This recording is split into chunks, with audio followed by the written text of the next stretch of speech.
tido como principal articulador e maior beneficiário de todos os atos citados na investigação.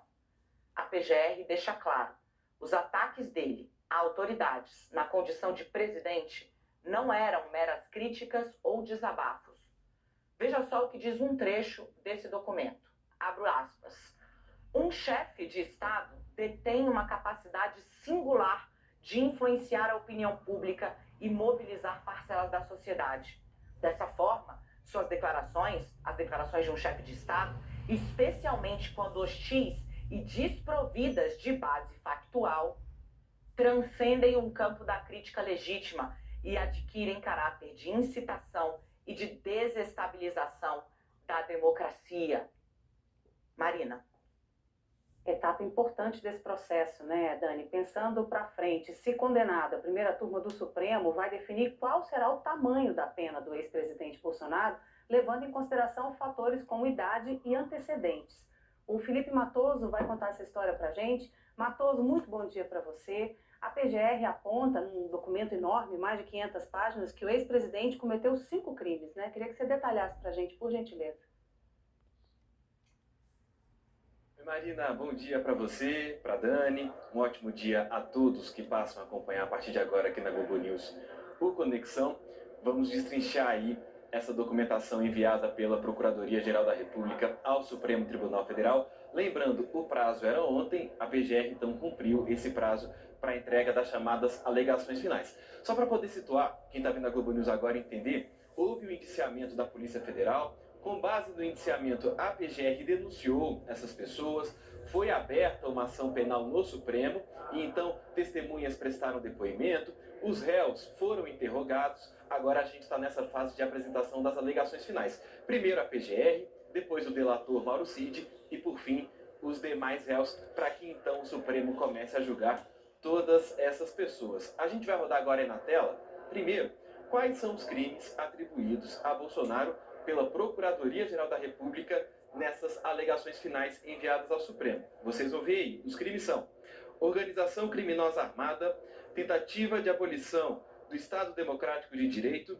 tentativa de golpe de Estado, dano qualificado contra o patrimônio da União e também deterioração de patrimônio tombado. Então são esses os crimes que a Procuradoria-Geral da República entende que pelos quais Bolsonaro deve sim ser condenado pelo Supremo Tribunal Federal. Lembrando, é importante a gente trazer isso aqui, o ex-presidente e os demais réus, exceto Mauro Cid, que fechou acordo de delação premiada, negam terem participado de uma trama golpista. Falando do ex-presidente da República, a gente vai rodar agora aí na tela também, Marina, o que diz a Procuradoria-Geral da República nessas alegações finais. Escreve a PGR, abre aspas, o grupo liderado por Jair Bolsonaro e composto por figuras-chave do governo, das Forças Armadas e de órgãos de inteligência, desenvolveu e implementou um plano progressivo e sistemático de ataque às instituições democráticas com a finalidade de prejudicar a alternância legítima de poder nas eleições de 2022 e minar o livre exercício dos demais poderes constitucionais, especialmente do poder judiciário. A gente vai lembrar, tanto no indiciamento da PF quanto na denúncia da PGR, os órgãos afirmam que as investigações demonstraram que grupos políticos, militares e também apoiadores de Bolsonaro se uniram para mantê-lo no poder e impedir a posse de Lula como presidente da República. A gente tem mais um trecho sobre Bolsonaro, o que diz a PGR nessas alegações finais ao Supremo. A PGR afirma, abre aspas, do réu Jair Bolsonaro especificamente, figura como líder da organização criminosa denunciada nesses autos, ou seja, no processo, por ser o principal articulador, maior beneficiário e autor dos mais graves atos executórios voltados à ruptura do Estado Democrático de Direito. Prossegue a PGR. No exercício do cargo mais elevado da República, instrumentalizou o aparato estatal e operou de forma dolosa, ou seja, com intenção, um esquema persistente de ataque às instituições públicas e ao processo sucessório. Então, a PGR pedindo a condenação do ex-presidente Jair Bolsonaro, apresentando todas essas alegações ao Supremo Tribunal Federal. Agora a gente lembra, Mauro Cid, delator, também apresenta as alegações finais e, ao final, os demais réus também apresentam as suas defesas. Marina, Dani, eu volto com vocês. Te agradeço muito, Matoso, pelas informações. Valdo Cruz, bom dia. Opa, bom dia. Estava aí apurando, né? Estava apurando aqui, exatamente, não sobre esse tema, sobre o tema do tarifaço. Vamos chegar lá também, com certeza. Ô, Valdo, eu queria te perguntar, diante disso que o Felipe trouxe para a gente, né? O PGR, Procurador-Geral da República, fala num cálculo sistemático, né? Assim, um plano sistemático para se chegar a essa trama golpista e apontando Jair Bolsonaro como líder e principal beneficiário de todo esse planejamento. Eu queria saber a reação dentro da base bolsonarista, dos aliados do ex-presidente Bolsonaro e também do empresariado em relação a esses fatos todos. Bom dia, Marina. Bom dia, Dani. Bom dia, assinantes. Terça-feira iluminada para todos nós.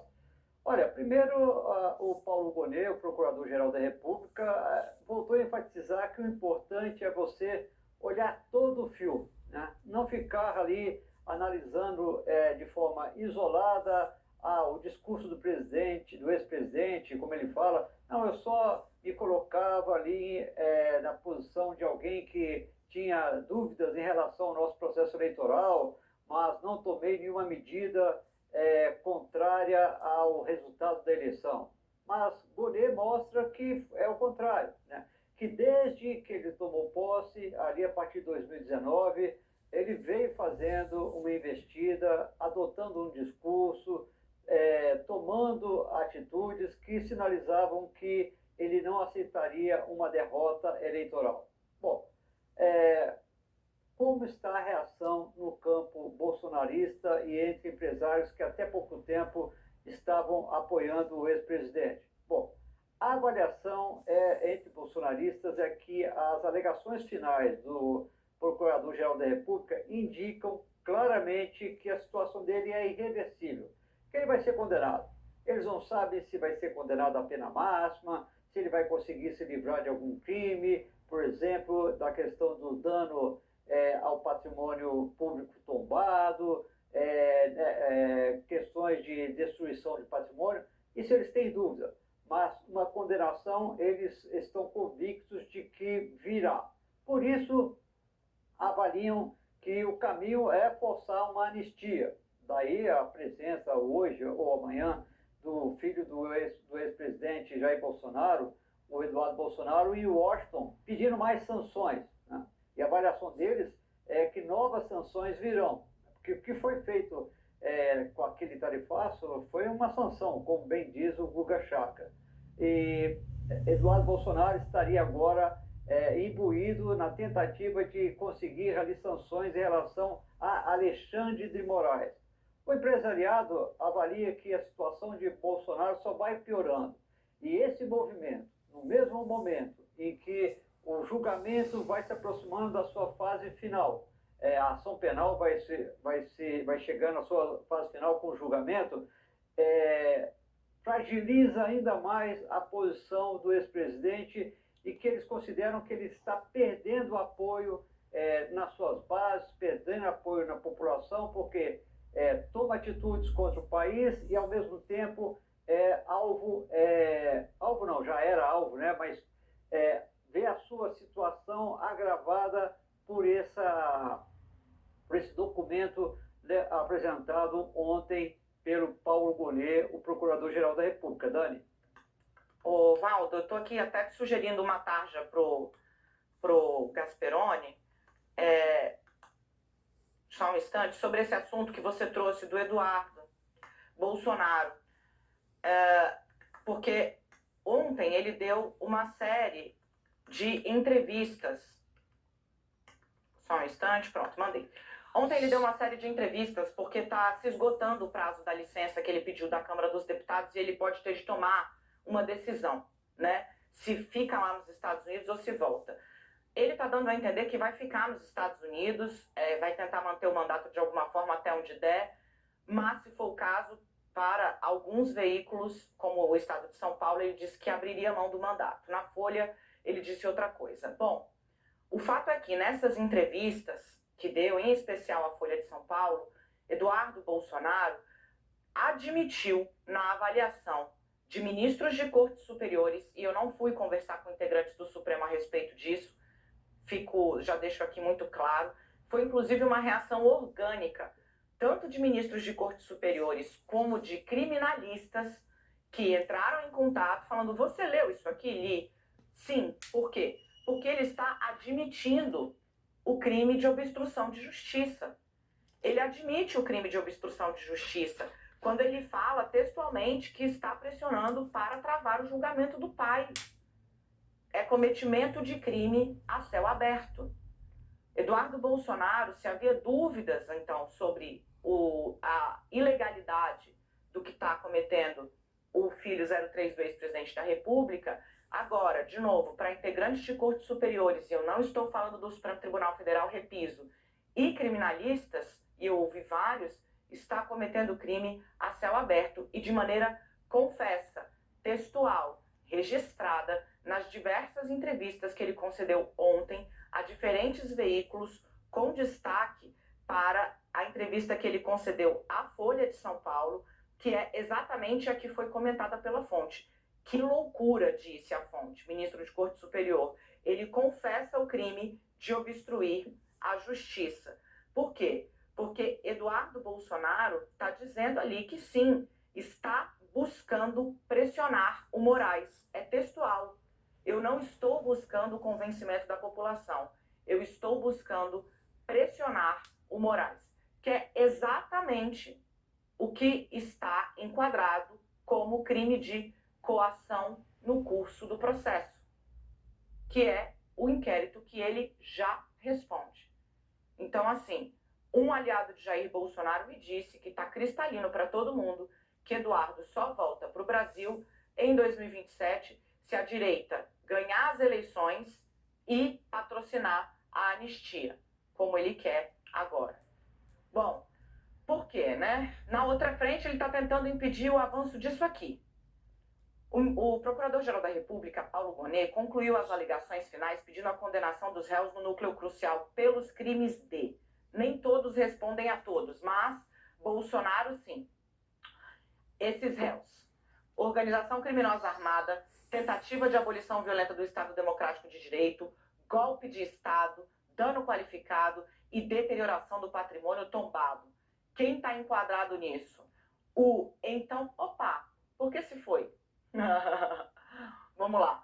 Especificamente em relação aos réus denunciados nesses autos, integrantes do alto escalão do governo federal e das Forças Armadas, comprovou-se, como se verá adiante, que formaram o núcleo crucial da organização criminosa, mesmo que tenham aderido ao grupo em momentos distintos.